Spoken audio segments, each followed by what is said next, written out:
अघिल्लो पटकको भन्दा अहिले राम्रो नतिजा आउनेमा आफू आशावादी रहेको राष्ट्रिय स्वतन्त्र पार्टीका सभापति रवि लामिछानेको भनाई। चितवनमा रवि लामिछानेमाथि हुलहुज्ज दीपक बोहराको मोबाइल फुटाइयो। फेसबुकमा लाइभ आउँदै रविले भने मतदान स्थलमा जाने अवस्था रहेन, एउटा मागले चाँडो जाँदैन। सकारात्मक प्रतिक्रियाबाट उत्साहित रहेको नेपाली कांग्रेसका उम्मेदवार जित नारायण श्रेष्ठको भनाई। बारामा जसपाले बुथ क्याप्चर गरेको जनमत पार्टीका अध्यक्ष सीके राउतको आरोप। स्वर्णिम वागले भन्छन् परम्परागत मन र मत दुवै फेरिनेवाला छ। आचार संहिता अनुगमन समितिले सोध्यो तनहुँ 1 का नेपाली कांग्रेसका उम्मेदवार गोविन्द भट्टराईलाई स्पष्टीकरण। मध्य प्रदेशका मुख्यमन्त्रीलाई पनि निर्वाचन आयोगले सोध्यो स्पष्टीकरण। नेपालमा उत्पादित सवारी साधन दर्ताको व्यवस्था गर्न प्रधानमन्त्री पुष्पकमल दाहाल प्रचण्डको निर्देशन। विचार मिल्ने कम्युनिस्ट पार्टीहरूबीच छिट्टै समाजवादी मोर्चा बनाएर अगाडि बढ्ने नेकपा एकीकृत समाजवादीका अध्यक्ष माधव कुमार नेपालको भनाई। वैशाख 13 गते बोलाइयो राष्ट्रिय सभाकरको बैठक। पाल्पामा बस दुर्घटना 1 जनाको मृत्यु, 18 जना घाइते। आज अक्षय तृतीया पर्व मनाइयो, पशुपतिमा दर्शनार्थीको भिड। राष्ट्रिय विभूति पासाङ लामो शेर्पाको 30औं स्मृति दिवस विभिन्न कार्यक्रम गरी मनाइयो। नेपालमा गाउँपालिकामा भन्दा नगरपालिकामा बस्नेको संख्या बढी। त्रिवी क्षेत्रमा आतंक फैलाइरहेको चितुवा नियन्त्रणमा। दुर्घटनामा घाइते भएका ट्राफिक प्रहरीका सहायक हवलदार जनक धामीको ज्यान गयो। शेयर बजार दोहोरो अङ्कले घटेर 1900 बिन्दु भन्दा पनि तल झर्यो। नेशनल स्टक एक्सचेन्जले पनि दियो लाइसेन्सका लागि आवेदन। खालिस्तान समर्थक अमृतपाल सिंह भारतमै पक्राउ परे। र समाचारको अन्त्यमा दर्शक प्रतिक्रिया समेट्नेछौँ। तपाईँले आज बिहान 5 बजे हामीले प्रसारण गरेको समाचारमा गरेका सभ्य र विश्लेषणात्मक कमेन्टहरूलाई लिएर हामीले दर्शक प्रतिक्रिया समेट्नेछौँ। हामीलाई अन्तिमसम्म हेर्नुहोला। दर्शक महानुभाव नमस्कार। समाचारपाटी.com को न्यूज बुलेटिनमा यहाँलाई हार्दिक स्वागत छ। म प्रहलाद चन्द्र घिमिरे। सदाको झैं आज पनि हामी उपस्थित भएका छौँ। आज दिनभरिका मुख्य समाचार, ब्रेकिङ न्यूज अपडेट अनि निर्वाचनसँग सम्बन्धित उपनिर्वाचनका कहाँ के भयो लगायतका सम्पूर्ण जानकारीहरू तपाईँलाई हेर्नै पर्ने काम लाग्ने महत्त्वपूर्ण समाचारहरू लिएर उपस्थित भएका छौँ। हाम्रो मेहनतका लागि यो भिडियोमा एउटा लाइक अवश्य गर्नुहोला। हामीलाई अन्तिमसम्म हेर्नुहोला। हाम्रो मेहनतका लागि यो भिडियोमा एउटा लाइक अवश्य गर्नुहोला। पलपलको न्यूज अपडेट का लागि हाम्रो च्यानललाई तपाईले अहिलेसम्म सब्स्क्राइब गर्नु भएको छैन भने कृपया सब्स्क्राइब गर्नुहोस् अनि नजिकै आउने बेल आइकनलाई क्लिक गर्नुहोला। हामीलाई कहाँबाट हेर्दै हुनुहुन्छ, देशभित्र हुनुहुन्छ अथवा देशभन्दा बाहिर हुनुहुन्छ अनि रेगुलर हेर्नुहुन्छ अथवा आज फर्स्ट टाइम हो, त्यो कुरा पनि तलको कमेन्ट बक्समा कमेन्ट गर्नुहोला। आउनुहोस् दर्शक महानुभाव, आजका महत्त्वपूर्ण समाचार सुरु गरौँ। अघिल्लो पटकको भन्दा पनि यसपालि राम्रो नतिजा आउनेमा आफू आशावादी रहेको राष्ट्रिय स्वतन्त्र पार्टीका सभापति रवि लामिछानेको भनाइको प्रसङ्गबाट। राष्ट्रिय स्वतन्त्र पार्टीका सभापति एवं चितवन क्षेत्र नम्बर 2 का उपनिर्वाचन उम्मेदवार रवि लामिछानेले अघिल्लो पटकको भन्दा राम्रो नतिजा आउनेमा आफू आशावादी रहेको बताउनु भएको छ। चितवनका पत्रकारहरूसँग कुराकानी गर्दै उहाँले सकारात्मक प्रतिक्रिया पाइरहेकाले आफू आशावादी रहेको बताउनु भयो। उहाँले भन्नुभयो, मेरो हृदयले शुभ दिन भन्छ। बिहानदेखि उत्साह देखिएको छ। जुन प्रतिक्रिया प्राप्त गरेको छु एकदम सकारात्मक रूपले लिएको छु। त्यसैले नतिजा असाध्यै उत्साहजनक हुनेछ। अघिल्लो पटकको भन्दा पनि राम्रो हुन्छ भन्ने मैले अनुमान गरेको छु। अघिल्लो पटकको भन्दा पनि मत बढ्छ भन्ने लाग्छ भन्ने पत्रकारहरूको प्रश्नमा उहाँले भन्नुभयो, मैले त्यस्तो अपेक्षा गरेको छु। आफ्ना केही कार्यकर्ताहरू नभएको भन्दै उहाँले मतदाताले विवेकपूर्ण ढङ्गले मतदान गर्ने विश्वास व्यक्त गर्नुभयो। राष्ट्रिय स्वतन्त्र पार्टीका सभापति रवि लामिछानेमाथि चितवनमा हुलहुज्जत भएको छ। मतदान केन्द्रको अवलोकन गर्न जाने क्रममा केही व्यक्तिहरूले उहाँमाथि आइलागेका छन्। चितवन 2 को वडा नम्बर 11 स्थित नयाँ किरण माध्यमिक विद्यालय अगाडि घटना भएको हो। रवि आफ्ना केही सहयोगी सहित सोही विद्यालयको बुथतर्फ जाँदा त्यहाँ रहेका समर्थकहरूले उहाँको पक्षमा नारा लगाएका थिए। रवि दाई हाई हाई भन्दै नाराबाजी भएपछि विपक्षी दलका कार्यकर्ताले प्रतिकार गरेका हुन्। को हाई हाई, अहिले नाराबाजी गर्न पाइन्छ, आचार संहिता लाग्दैन भन्दै केही युवाले हुलहुज्जत गरेपछि प्रहरीले रविलाई सुरक्षा दिएर लगेको थियो। ती युवाहरू र प्रहरी बीच झडप समेत भयो। राष्ट्रिय स्वतन्त्र पार्टीका केन्द्रीय सदस्य दीपक बोहराले त्यसबेला सामाजिक सञ्जालमा प्रत्यक्ष प्रसारण गरिरहनु भएको थियो। एक कार्यकर्ताले उहाँको मोबाइल खोसेर फ्याँकिदिएको सार्वजनिक भिडियोमा देख्न सकिन्छ। बोहराका अनुसार सभापति लामिछानेलाई कुनै चोटपटक लागेको छैन। त्यहाँ पार्टीका तर्फबाट कुनै नारा जुलुस समेत नगरिएको उहाँले स्पष्ट पार्नुभयो। हामी हिँडिरहेका मात्र थियौँ। सभापति ज्यूले सबैलाई अभिवादन फर्काइरहनु भएको थियो। बाटोमा बसिरहेकाले उहाँको समर्थनमा नारा लगाउनु भयो। हामी उहाँलाई नारा नलगाउन भनिरहेका थियौँ। त्यतिकैमा आक्रमण भयो, बोहराले भन्नुभयो। आक्रमण प्रयास गर्नेहरूलाई प्रहरीले नियन्त्रणमा लिएको छ। उनीहरू कुन पार्टीका हुन् भन्ने स्पष्ट भएको छैन। स्थानीय प्रशासनले यस बारेमा जानकारी नरहेको बताएको छ। प्रमुख जिल्ला अधिकारी सुरेन्द्र पौडेलले भन्नुभएको छ, त्यस्तो कुनै घटना भएको छैन, मलाई यसबारे जानकारी भएन उहाँको भनाइरहेको छ।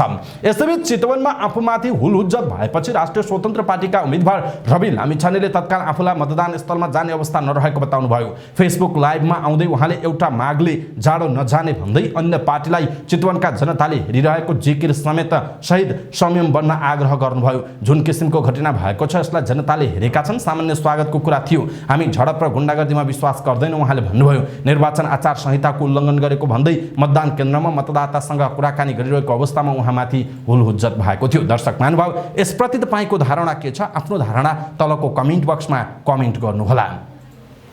चितवन क्षेत्र नम्बर 2 को उपनिर्वाचनमा नेपाली कांग्रेसका उम्मेदवार जितनारायण श्रेष्ठले आफ्नो पक्षमा सकारात्मक माहौल रहेको दावी गर्नुभयो। मतदान स्थल पुग्दा आफ्नो पक्षमा उत्साहजनक स्थिति बनाएको पाएको उहाँले बताउनु भएको छ। पत्रकारहरूसँग कुराकानी गर्दै श्रेष्ठले उपनिर्वाचनमा हाम्रै भाइ, हाम्रै छिमेकी, हाम्रै दाइ, हाम्रै छोराले चुनाव लड्या छ भन्ने ढङ्गबाट रेस्पोन्स पाउँदा उत्साहित भएको उहाँले बताउनुभयो। नेपाली कांग्रेस चितवनका पूर्व जिल्ला सभापति जितनारायण श्रेष्ठ सत्ता गठबन्धनको तर्फबाट साझा उम्मेदवार हुनुहुन्छ। उहाँको प्रतिस्पर्धामा राष्ट्रिय स्वतन्त्र पार्टीका सभापति रवि लामिछाने र नेकपा एमालेका रामप्रसाद नेउपानेसँग लडाईँ भइरहेको छ। 11 मतदान स्थलमा पुगिसकेको र सबै ठाउँबाट आफूले सकारात्मक प्रतिक्रिया पाएको श्रेष्ठले बताउनुभयो। तर उपनिर्वाचनमा आम निर्वाचनमा जस्तो मत नखस्ने अनुमान गरिएको उहाँले बताउनु भएको छ। उपनिर्वाचन सीमित ठाउँमा मात्र भएकाले कतिपय मतदाताहरूलाई बिदा लिएर भोट हाल्न आउनुपर्ने स्थिति रहेको र आउन नसक्ने स्थिति भएकाले पनि विगतको जस्तो भोट यसपटक नखस्ने उहाँको भनाइरहेको छ। जनमत पार्टीका अध्यक्ष सीके राउतले उपचुनावका क्रममा बारा क्षेत्र नम्बर 2 का विभिन्न मतदान केन्द्रमा जनता समाजवादी पार्टी जसपाले बुथ क्याप्चर गरेको आरोप लगाउनु भएको छ। बारा क्षेत्र नम्बर 2 मा उपचुनाव भएका केही मतदान केन्द्रहरूमा आफू पुगेको बताउँदै उहाँले 4-5 वटा मतदान केन्द्रमा बुथ क्याप्चर भएको आरोप लगाउनुभयो। उहाँले पचौरोताको बेलडारी बुथमा आफ्ना प्रतिनिधिलाई छिर्न नै नदिएको आरोप पनि लगाउनु भएको छ। राष्ट्रिय स्वतन्त्र पार्टीका उम्मेदवार डाक्टर स्वर्णिम वाग्लेले यसपालि तनहुँ क्षेत्र नम्बर 1 का मतदाताको मन र मत दुवै विगतको जस्तो नभएको बताउनुभयो। उपनिर्वाचनको मतदान स्थलमा सञ्चारकर्मीहरूलाई प्रतिक्रिया दिने क्रममा वाग्लेले मतदाताको परम्परागत मन र मत दुवै फेरिएको पाएको आफूले बताउनु भएको छ। गत मक्सिर 4 को निर्वाचनमा तनहुँ 1 बाट विजयी नेपाली कांग्रेसका उम्मेदवार रामचन्द्र पौडेल राष्ट्रपति बनेपछि रिक्त सांसद पूर्तिका लागि आज उपनिर्वाचन गरिएको हो। उपनिर्वाचनमा राष्ट्रपाका डाक्टर वाग्लेसँग नेपाली कांग्रेसका गोविन्द भट्टराई, नेकपा एमालेका सर्वेन्द्र खनाल लगायतका उम्मेदवार रहेका छन्। जिल्ला निर्वाचन आचार संहिता अनुगमन समितिले तनहुँ क्षेत्र नम्बर 1 का उम्मेदवार गोविन्द भट्टराईसँग आचार संहिता उल्लङ्घन गरेको भन्दै स्पष्टीकरण सोधेको छ। मौन अवधि सुरु भइसकेपछि अर्थात् वैशाख 7 गते राति 12 बजेपछि मोबाइलबाट भोइस मेसेज पठाएर मत मागेको भन्दै उजुरी परेकाले स्पष्टीकरण सोधिएको समितिले जनाएको छ। भट्टराईले 24 घण्टाभित्र मुख्य निर्वाचन अधिकृतको कार्यालय दमौलीमा आफू या प्रतिनिधि मार्फत उपस्थित भएर स्पष्टीकरण दिन समितिले भनेको छ। समितिले स्पष्टीकरण मागेका भट्टराईलाई गठबन्धनका तर्फबाट कांग्रेसका उम्मेदवार रहेका छन्। निर्वाचन आयोगले उपनिर्वाचनको स्वच्छता, स्वतन्त्रता र निष्पक्षतामा प्रतिकूल असर पर्ने गरी अनुमति बिना निर्वाचन आचार संहिता विपरीत कार्य गरेको भन्दै मध्य प्रदेशका मुख्यमन्त्री सरोज कुमार यादवसँग स्पष्टीकरण मागेको छ। उपनिर्वाचनका क्रममा मतदान भइरहेका बेला यादव सरकारी गाडी र सुरक्षाकर्मी सहित बारा क्षेत्र नम्बर 2 को पचरौता नगरपालिका क्षेत्रमा जानु भएको थियो। यादवलाई पचरौता जाँदा प्रयोग गरेको गाडी सुरक्षा व्यवस्था सरकारको हो या होइन भनेर पनि सोधेको आयोगले जनाएको छ। आयोगले 24 घण्टाभित्र स्पष्टीकरण दिन मुख्यमन्त्री यादवलाई भनेको छ। प्रधानमन्त्री पुष्पकमल दाहाल प्रचण्डले नेपालमा बनेका सवारी साधन दर्ता प्रक्रियाका लागि आवश्यक कानुनी प्रबन्ध मिलाउन मुख्य सचिव शंकरदास बैरागीलाई निर्देशन दिनुभएको छ। आइतबार बिहान प्रधानमन्त्री प्रचण्डले मुख्य सचिव शंकरदास बैरागीलाई कानुनको मस्यौदा छिट्टै अगाडि बढाउन तथा प्रोत्साहनको नीति ल्याउन निर्देशन दिनुभयो। यात्री लगायतका नेपालमै उत्पादित सवारी साधनले दर्ता भई काम गर्न नपाएका समाचारहरू सार्वजनिक भइरहेका छन्। प्रधानमन्त्रीको निर्देशन लगत्तै मुख्य सचिव बैरागीले उद्योग, वाणिज्य तथा आपूर्ति मन्त्रालयका सचिव मधु मरासेनीलाई तत्कालै नेपालमा उत्पादित सवारी साधनको दर्ता एवं प्रवर्धन सम्बन्धी कानुनको मस्यौदा बनाई पेश गर्न निर्देशन दिएको प्रधानमन्त्री प्रचण्डका प्रेस संयोजक सूर्य किरण शर्माले जानकारी दिनुभयो। नेकपा एकीकृत समाजवादीका अध्यक्ष एवं पूर्व प्रधानमन्त्री माधव कुमार नेपालले विचार मिल्ने कम्युनिस्ट पार्टीहरू बीच छिट्टै समाजवादी मोर्चा बनाएर अगाडि बढ्ने बताउनु भएको छ। अध्यक्ष नेपालले विचार मिल्ने कम्युनिस्ट पार्टीहरू बीच समाजवादी मोर्चा बनाएर अगाडि बढ्ने दिशामा नेकपा माओवादी केन्द्रका अध्यक्ष पुष्पकमल दाहाल प्रचण्डले पनि पहल गरिरहेको उल्लेख गर्दै त्यसलाई छिट्टै घोषणा गरेर अगाडि बढ्ने बताउनुभयो। नेपाल कम्युनिस्ट पार्टीको स्थापना दिवसको अवसर पारेर काठमाडौँमा आयोजित नेपाली कम्युनिस्ट आन्दोलन उपलब्धि, चुनौती र सम्भावना विषयक विचार गोष्ठीमा बोल्दै उहाँले विचार, नीति सिद्धान्त, राजनीतिक कार्यदिशा, संगठनात्मक सोच, कार्यशैली र मन मिल्ने पार्टीहरू बीच एउटै पार्टी हुने पनि बताउनुभयो। अध्यक्ष नेपालले मुलुकमा विद्यमान समस्यालाई समाधान गर्नका लागि कम्युनिस्ट शक्तिहरूको विकल्प नभएको उल्लेख गर्दै सबै कम्युनिस्ट पार्टीहरूलाई एकताबद्ध हुन पनि आग्रह गर्नुभयो। सो अवसरमा उहाँले नेकपा मसाल, नेकपा संयुक्त लगायतका साना वाम राजनीतिक शक्तिहरूलाई समाजवादी मोर्चामा सहभागी भएर अगाडि बढ्न पनि आह्वान गर्नुभयो। वैशाख 5 गते अनिश्चितकालका लागि स्थगित राष्ट्रिय सभाको बैठक वैशाखको 13 गतेका लागि बोलाइएको छ। संघीय संसद सचिवालयका महासचिव भरतराज गौतमले आइतबार एक सूचना जारी गरी राष्ट्रिय सभा अध्यक्ष गणेश प्रसाद तिमिल सिन्हाले वैशाख 13 गते दिउँसो 1:01 बैठक बोलाएको जानकारी दिनुभयो। यसअघि अध्यक्ष तिमिल सिन्हाले राष्ट्रिय सभाको बैठक वैशाख 5 मा अनिश्चितकालका लागि स्थगित गर्नुभएको हो। पाल्पाको जोरधारामा बस दुर्घटना हुँदा एक महिलाको मृत्यु भएको छ भने 18 जना घाइते भएका छन्। बुटवलबाट पाल्पा हुँदै बागलुङ जाँदै गरेको लु 1 6956 नम्बरको बस तिनाउ गाउँपालिका 5 जोरधारामा सडकबाट करिब 200 मिटर तल खसेर दुर्घटना भएको हो। जिल्ला प्रहरी कार्यालय पाल्पाका सूचना अधिकारी वीरेन्द्र थापाका अनुसार दुर्घटनामा घाइते भएकाहरूलाई प्रभास स्थित लुम्बिनी मेडिकल कलेजमा उपचारका लागि पठाइएको छ। मृतक महिलाको परिचय खोल्न नसकेको पनि प्रहरीले जनाएको छ। आज अक्षय तृतीया। हरेक वर्ष वैशाख शुक्ल तृतीयाका दिन यो पर्व मनाइन्छ। जौ र चनाको सातु एवं चिसो पानीको शरबत खुवाउँदै अक्षय तृतीया पर्व मनाउने गरिन्छ। काठमाडौँको पशुपतिनाथ मन्दिरमा पनि आज दर्शनार्थीको पूजा आराधना र दिन दुखीहरूलाई विभिन्न अन्न वस्त्र आदि दान गर्नेहरूको भिड लागेको छ। आजकै दिन भगवान महादेव र देवी पार्वतीको विवाह भएको शास्त्रोक्त कथन छ। अक्षय तृतीया पर्वमा शरबत खाँदा र खुवाउँदा पुण्य प्राप्त हुने जनविश्वास छ। यस पर्वको वर्णन भविष्य पुराणमा उल्लेख छ। अक्षय तृतीयामा ब्रह्माण्ड कुल पुरोहित तथा गरीबलाई स्वर्ण, सुन, शीतल खाद्य परिकार र वस्त्र दान गर्दा अन्न भण्डारण कहिले खाली नहुने कथन रहिआएको छ। अक्षय तृतीया पर्वलाई सुख र समृद्धिको प्रतीक समेत मानिन्छ। यो पर्वले गर्मीमा पसिना धेरै आएर शरीर शिथिल हुने हुँदा शरीरमा चिनीको मात्रा सन्तुलन राख्न सक्खर र चिनीमा बनाइएको शीतल शरबत र पुष्टिवर्धक अन्न जौ र चनाको सातु खाने परम्परा पनि रहिआएको छ। यहाँहरू सम्पूर्णलाई अक्षय तृतीयाको धेरै धेरै शुभकामना छ। राष्ट्रिय विभूति पासाङ लामु शेर्पाको 30औं स्मृति दिवस मनाइएको छ। काठमाडौँ सहित देशभरका विभिन्न स्थानमा 30औं पासाङ लामु स्मृति दिवस मनाइएको हो। काठमाडौँको चुच्चेपाटा स्थित पासाङ लामु शेर्पाको शालिगमा माल्यार्पण र पुष्पगुच्छ अर्पण गरी 30औं स्मृति दिवस मनाइएको छ।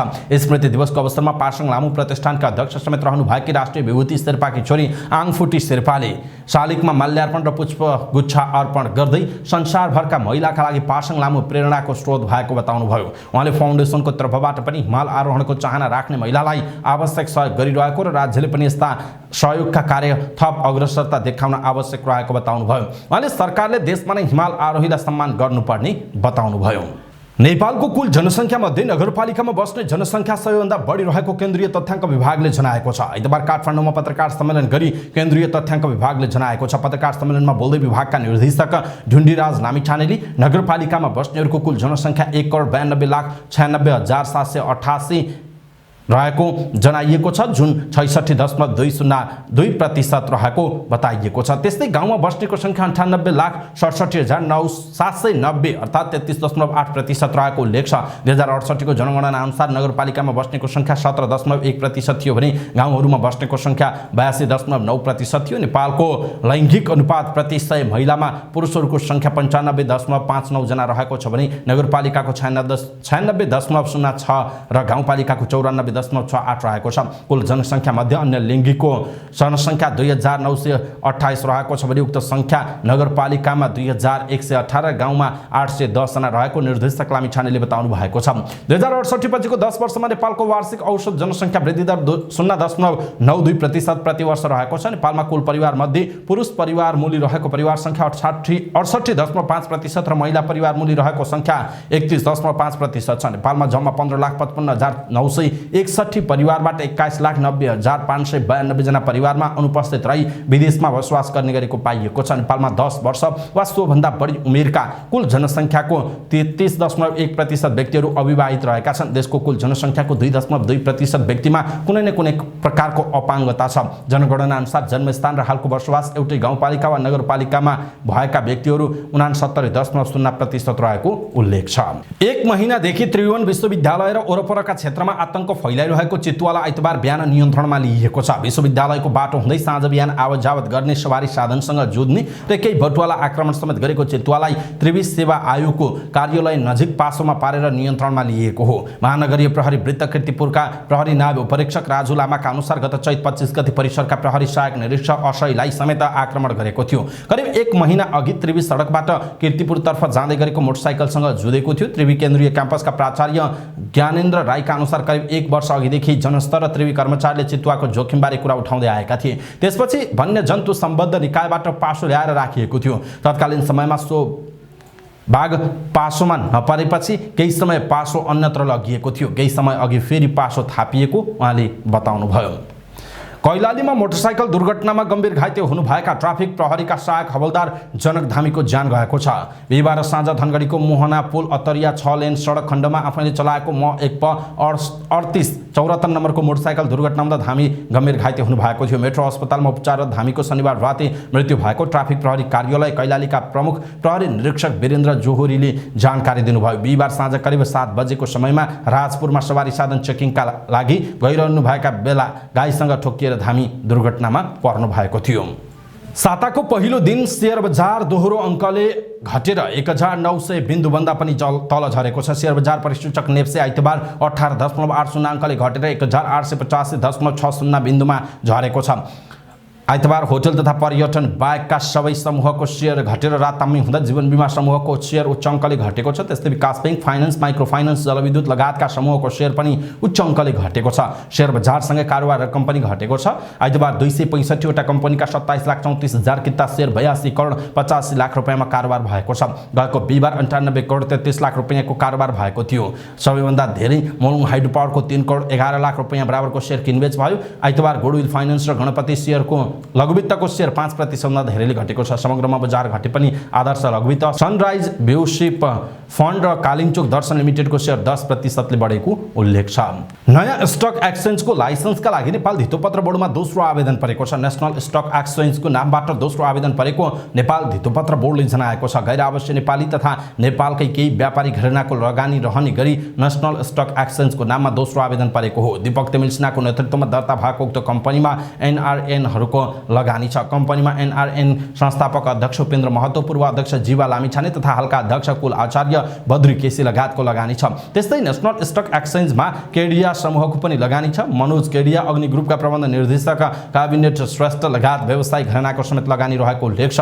गत शुक्रबार शङ्कर समूहको नेतृत्वमा व्यवसायीहरूको अर्को समूहले हिमालयन स्टक एक्सचेन्जको नाममा नयाँ स्टक एक्सचेन्जको लाइसेन्स माग गर्दै बोर्डमा आवेदन दिएका थिए। हिमालयन स्टकमा हिमालयन रेइन्स्योरेन्सका लगानीकर्ताहरूको नै मुख्य लगानी रहने गरी बोर्डमा आवेदन परेको जनाइएको छ।